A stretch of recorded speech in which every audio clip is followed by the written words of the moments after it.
بدترین قیامت کے دن وہ لوگ ہوں گے، وہ کون سے ہیں؟ حمار باللیل، آواز زیادہ ہے کیا؟ ہاں، حمار باللیل وجیفۃ، حمار بالنہار وجیفۃ باللیل۔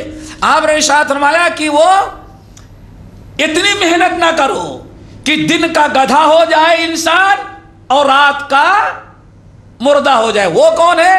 آپ نے ارشاد میں دین کو چھوڑ کر کے، روزے کو چھوڑ کر کے، نماز کو چھوڑ کر کے، شریعت کو نظر انداز کر کے اتنی محنت دین کے خاطر کرتا ہے کہ گدھا تو انسان کا ختم ہو جاتا ہے، لیکن وہ آدمی بیچارہ لالچ میں محنت اپنی چھوڑتا نہیں۔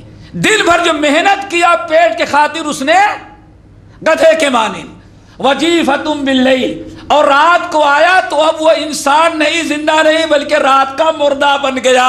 کیا مطلب؟ آیا تو ایسا بستر پر پہنچتے ہی پڑ گیا کہ اب نہ عشاء کی فکر، نہ فجر کی فکر، نہ کھانے کی فکر، وہ ایسا بدہوش ہو کر کے سویا کہ معلوم پڑتا ہے یہ بھی کیا ہے، ایک قسم کی لاش پڑی ہے گھر کے اندر۔ نہ بیوی کی فکر، نہ بچوں کی فکر، نہ عبادت کی فکر، نہ اللہ کی فکر، کوئی فکر باقی نہ رہ گئی۔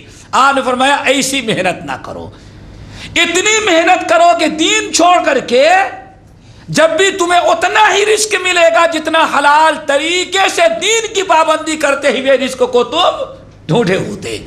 تو ایک مطلب تو ہے وَأَجْمِلُوا فِي الطَّلَبِ، تم اللہ تعالیٰ کے دیے ہوئے رزق کو ڈھونڈو، کوشش کرو، لیکن اتنے ہی کوشش کرو جتنے میں تمہارا دین تم سے غائب نہ ہو جائے۔ حدود میں رہ کر کے شریعت کی پابندی کرتے ہوئے، اللہ تو اس کے رسول کے حکام پر عمل کرتے ہوئے حلال طریقے سے جتنی کوشش کر سکتے ہو کرو، لیکن دین متاثر نہیں ہونا چاہیے۔ اسی لیے نبی صلی اللہ علیہ وسلم نے ارشاد فرمایا لا تتخذوا الذریعۃ، اے لوگو ہرگز خبردار دنیا کے کاروبار اور دنیا میں روزی روٹی کے لیے اتنا پھیلا نہ لینا معاملہ کہ فترغبوا فی الدنیا، کہ دنیا ہی کے ہو کر کے رہ جاؤ اور آخرت کو بالکل تم بھول جاؤ، نظر انداز کر جاؤ۔ ایک مطلب تو یہ ہے میرے بھائی وَأَجْمِلُوا فِي الطَّلَبِ، اور دوسرا مطلب وَأَجْمِلُوا فِي الطَّلَبِ کا یہ ہے، اجمال کے معنی آتے ہیں جمیل سے خوبصورت۔ کیا بھائی؟ خوبصورت، یہ تو جائز ہے۔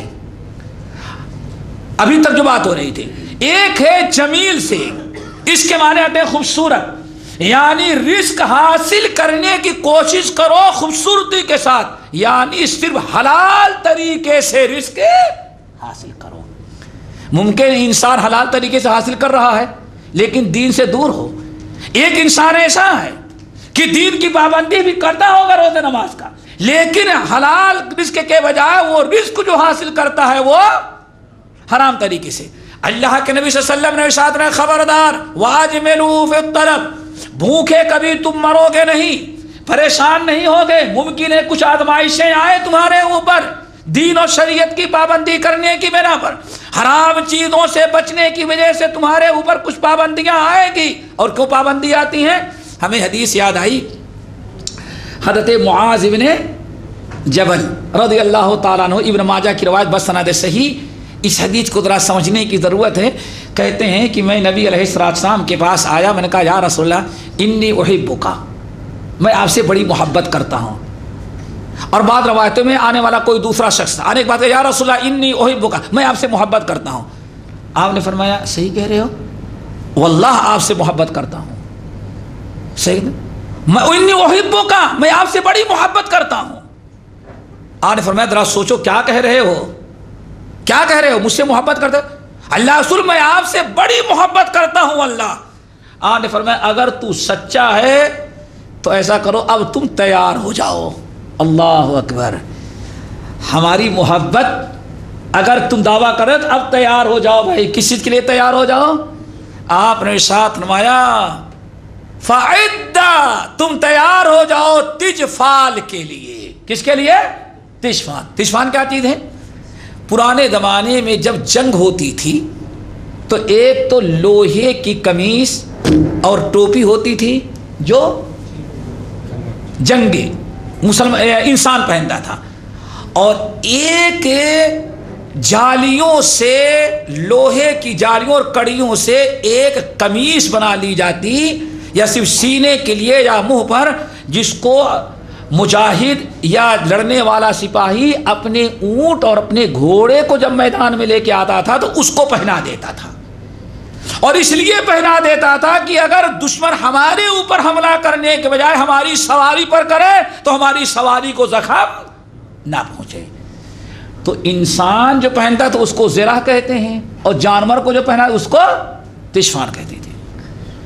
آپ نے ارشاد فرمایا اگر تم واقعی ہم سے محبت کر رہے ہو تو اب تم ویسے ہی صبر کرنے کے لیے تیار ہو جاؤ جیسے وہ مجاہد کی سواری یا سپاہی کی سواری جس کو لوہے کی کڑیاں پہنا دی جاتی ہیں، وہ جیسے جانور صبر کرتا ہے ویسے تمہیں صبر کرنا پڑے گا۔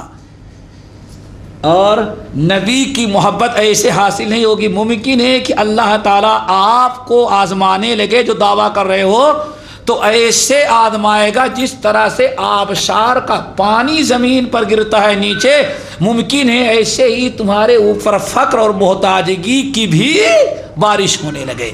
عارف میں جتنی تیزی سے آبشار کا پانی زمین پر گرتا ہے، اس سے بھی تیزی کے ساتھ تمہاری مالی پوزیشن بھی ممکن ہے ڈاؤن ہوتی جائے۔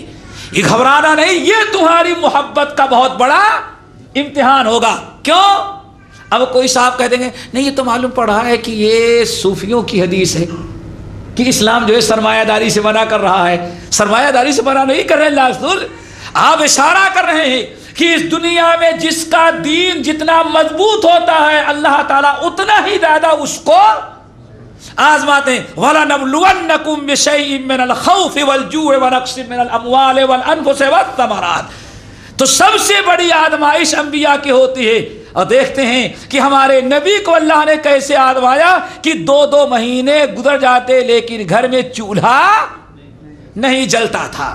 آپ نے ارشاد میں اگر تم مجھ سے محبت کر رہے ہو تو ایسی آزمائش کے لیے تم تیار ہو جاؤ۔ میرے بھائی کہنے کا مقصد یہ ہے، آپ نے ارشاد فرمایا وَأَجْمِلُوا فِي الطَّلَبِ، حلال روزی روٹی اگر تمہیں دنیا کمانا ہے رزق کے لیے کوشش کرنا، لیکن ساری کوششیں رزق حاصل کرنے کے لیے حلال طریقے کی ہونی چاہیے، حرام طریقے سے کبھی رزق حاصل کرنے کی کوشش نہیں کرنا۔ یہ 2 معنی ہوئے۔ اسی لیے آخری چیز اور 5ویں آپ نے بڑی وعدے کر دی، فرمایا وَلَا يَحْمِلَنَّكُمْ استبطاء الرزق ان تطلبوه بمعاصی اللہ۔ آپ نے ساتھ میں خبردار، اگر رزق تم حلال طریقے سے ڈھونڈ رہے تھے اور رزق حلال ملنے میں تمہیں ذرا کہیں کچھ تاخیر ہو رہی، کیوں؟ اللہ تعالیٰ ممکن ہے سوچتا ہے ذرا اس کو اور آزما لو تھوڑا سا، ابھی آپ نے دیا، یہ کافر کو نہیں آزمائے گا، یہودی کو نہیں آزمائے گا، ممکن ہے بے دین کو نہیں آزمائے گا کس کو؟ جو کہتا ہم اللہ اس کے رسول سے محبت کرتے ہیں۔ یہ کھرے کھوٹے کی تمیز کرنے کے لیے معاذ بن جبل جیسا انسان جس کے متعلق آپ نے ارشاد فرمایا قیامت کے دن یہ تمام قیامت تک آنے والے علماء کا استاد بنا کر کے معاذ بن جبل کو اللہ تعالیٰ حشر کے میدان میں اٹھائے گا۔ بڑا اونچا مقام ہے۔